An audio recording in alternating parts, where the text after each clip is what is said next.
Yes, just before we get your input about this particular reports in Bamenda about yesterday, still in Bamenda, Barrister Basia, Ambazonia on the ghost town morning of July 7th, same day, still in Bamenda, the streets of Bamenda bore witness to the grim and familiar tactics of colonial violence. Four Ambazonian civilians accused without trial of being restoration fighters, that is the Ambazonian State Army, were summarily executed by forces loyal to La République du Cameroon at the Ntassen Bridge in Nkwen. Now, among the slain was a woman whose identity remains unknown, but whose death is now added to the long and growing list of lives cut short in the ongoing war of liberation.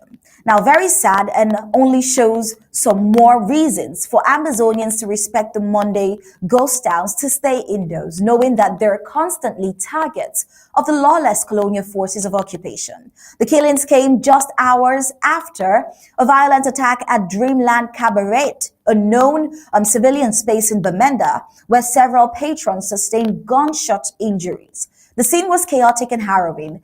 Videos circulating across social media showed victims being rushed to hospitals, bleeding from gun wounds, while eyewitnesses recounted a terrifying assault by unidentified gunmen. Yet no group officially claimed responsibility for the cabaret attack.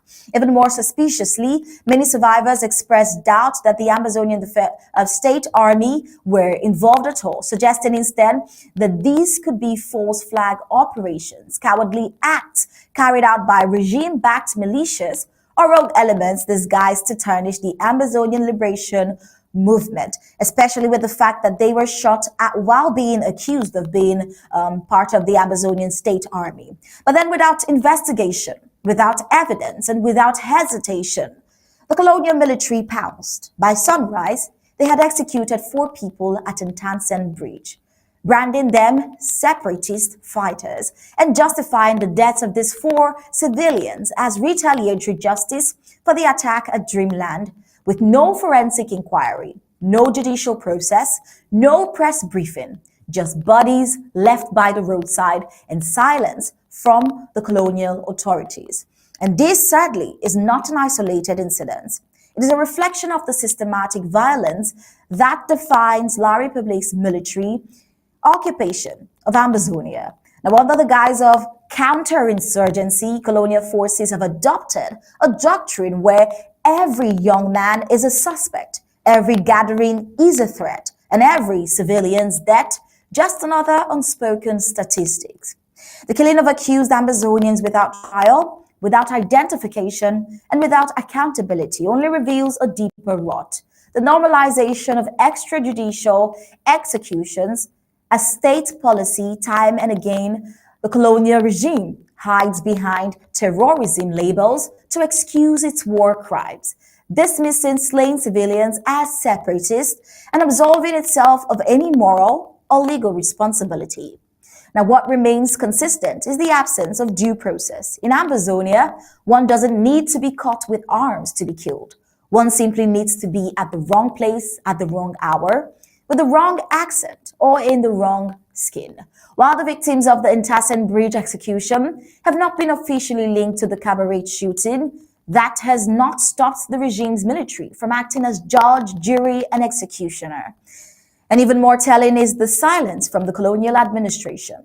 No formal statement, no inquiry, no proof, just the same worn-out narrative. They were Ambazonian fighters. But even if they were combatants, a claim not supported by any independent findings, does the right to life and trial not apply? Or does colonial law only apply when it suits the occupier's agenda? Well, the answer to that seems clear already. In a conflict where the colonial regime paints resistance as rebellion and self-determination as criminality, the killing of unarmed civilians becomes not just common, but politically convenient.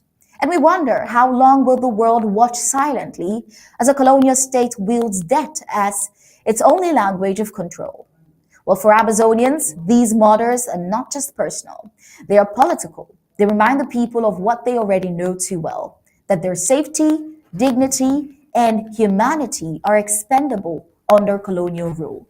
Each unjust killing deepens the call for independence not out of vengeance, but from the clarity and coexistence